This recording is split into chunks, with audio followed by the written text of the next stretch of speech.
Communication. We all do it every day, and we use different means to communicate with one another.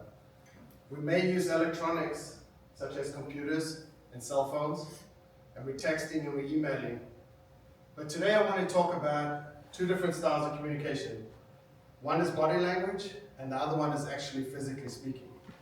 Body language, I will let you see, and actual communication, I'll talk to you about today. Generally, we will all fall into one of four categories of communication. As I go through this exercise of strategic communication styles, please think about which one you fit. Think about whether you fit into one of the four categories, or maybe you fit into a little bit of each. Now, whenever we're communicating with one another, the goal is for us to either listen or respond so that we can achieve goals, objectives, projects, whatever the case may be. And as we're communicating with one another, we all accept communication and give communication in completely different ways. I may talk to Chris in my style of communication, and Chris might not accept it in the way that I speak. So therefore, I haven't got my message across to him very accurately. So I want you to think from a business perspective right now. How many of you are leaders in your organizations? Show of hands. How many of you own your own business? I do. Okay, so we all have our style of leading or owning our own business, and we all have our own communication style.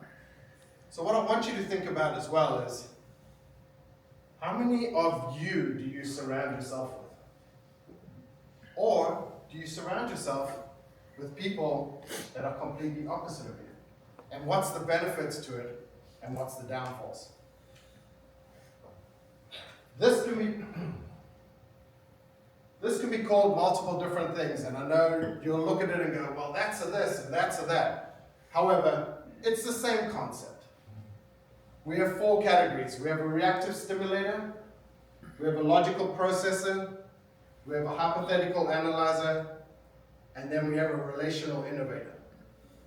Anybody want to guess at what those mean? I'll tell you where I fit. Right there. Right there. If I'm going down to use this thing. I'm a relational stimulator. I want to know when we can do something. I want to know now. I want to get going. I want just a couple of pieces of information. I don't care about the details. Let's go. Now, that can be a good style in certain things, but it can be a downfall in other things. The exact opposite of me is a logical processor. And it's in the words. They take logic. They want to process stuff. They want to move slowly. They want to understand the details. These are your people that could be your attorneys, could be your accountants. Then the next one I wanted to look at was the relational innovator. These are your people that are big ideas, want to understand how things work. These are your engineers. These are your thought processors. These are your project managers. They want to understand how something's working. And then the final one is a hypothetical analyzer. Why should we do it this way? What's the reason that we're doing it? Big pictures. Now think about where you fit in all four of these. And then think about what you would be like if you worked with me as your leader. So we've decided to do something within our business. We want to drive higher productivity. Somebody comes to me with an idea, and I say, that's a fantastic idea. Let's go. And you are a logical processor. What have I just done to you? I've put you into a state of panic. Hold on a second. Hold on. Whoa. What's the plan here? What are we going to do, right? Then one of the others is going, well, what does this look like 3 years from now? What does it look like next week? I'm like, don't worry about it. Let's go. Now, if I don't have people like that on my team and I've got a whole bunch of people like me, we're a bunch of dodos walking off of the cliff. Come on, let's follow. Brian's right. Yes, Brian. Yes, let's go. And then all of a sudden we're hearing from our compliance, our legal, our audit, how come you haven't done this? How come you're not doing that? Because we don't have somebody in the room that's a hypothetical analyzer or a logical processor or an innovator. Now you may be going, yeah, okay, that's fair enough. But I'm not really completely that one. I may be a little bit of something else. This is your primary mode of communication. This is your strategic communication style. This is what you will fall back on when you come up here to do a tabletop meeting. You will fall back on your style. That's correct. And then you may drift into a secondary style. Now, if you do have a little bit of both, which we all do, especially those of us that are in a leadership position, especially those of us that have our own business. But think about, even if you don't have your own business, you have a house, you have a family, you have a job. That is a business as well. You go about all of it in the same way, whether you're running a business or you're not. Is that my feedback? Hey, Terrence, do you mind muting yourself? Oh. Thank you. Okay. So let's talk about taking your actual strength and molding it with one of the other styles. So if you take a reactive stimulator and you add them with a logical processor, you now have somebody that's performing. Somebody that takes what you want to do right now, which is the when, and then they grab the logical stuff around it, which is the what, and now they make a decision. So go back to the scenario that I talked about before. The logical processor comes into me, says, this is what we want to do. I fully understand it. I digest it. I want to go.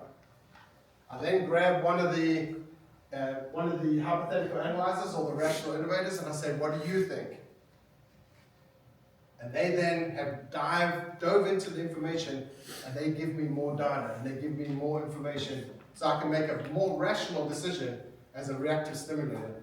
If I don't surround myself with people like that, I will fail. On the opposite side of that, who's heard of paralysis by analysis?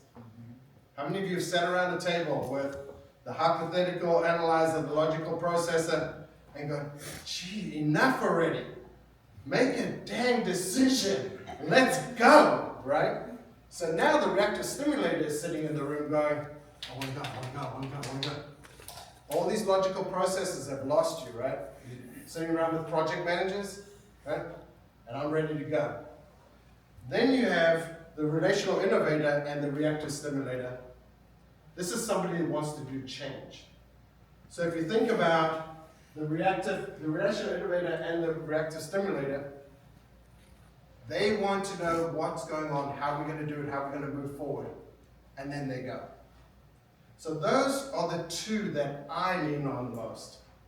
I lean into the reactive stimulator and the logical processor when I'm in a leadership role, and then when my leadership team comes to me for change, I go, what do we want to do? When can I go? And that's all I need to know. That's all I need to know, because that's a change, right? Some people, when it comes to change, have to go through a change flow. So as you're looking at these 4 different styles, think about what style is right for you. Think about the people that you surround yourself with, and are you adjusting your style for your audience? Because if you do not adjust your style for your audience, you won't be listened to. That'll just one thing.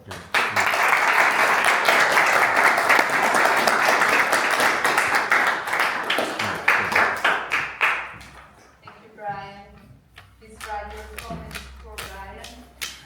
And great suggestions in how to adjust your communication style.